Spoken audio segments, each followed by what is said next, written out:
হঠাৎ করে সাজুগুজু করছি তাই ভাবছো? এটা কদিন আগের ভিডিও। বিয়েবাড়ি যাচ্ছিলাম গো, বরমশাই, আমি আর ছেলে। বিয়েবাড়ির ডেকোরেশনটা তো খুবই সুন্দর ছিল, আবার ওখানে ফাংশনও হচ্ছিল। সব মিলিয়ে পুরো ফাটাফাটি আয়োজন। আর এই বিয়েবাড়ির অনুষ্ঠানটা অনুষ্ঠিত হয়েছে ঘাট অবকাশ পার্কে। তো পার্কটাও ঘুরে দেখা হয়ে গেল, এদিকে বিয়েবাড়ির মজাটাও নেওয়া হয়ে গেল।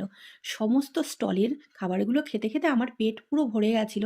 ওই জন্য খাবার টেবিলে বসে সেমন কিছুই খেতে পারিনি। দেখলাম স্টলের খাবার খেয়ে পেট ভরে গেছে, তার জন্য খাবারগুলো পার্সেল করে নিয়ে আসছিল। আমরা আর সেরকম কিছু করিনি। ভেতর দিকটায় প্রচণ্ড ভিড় ছিল, তার জন্য আমি পার্কের ভেতরে দোলনায় চড়ছিলাম আর এদিকে হেঁটে হেঁটে একটু ভিডিও করছিলাম।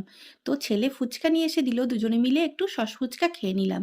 আর 3বার লাইন দেওয়ার পরে তারপরে আমরা খাবার টেবিলে চান্স পেয়েছিলাম। আসলে লোকজনের সংখ্যাটা প্রচুর ছিল, আর এদিকে রাতও হয়ে গেছে। শেষে খেতে বসে পড়েছি আর সমস্ত খাবার একটু একটু করে টেস্ট করেছি, কারণ পেট ভরাই ছিল।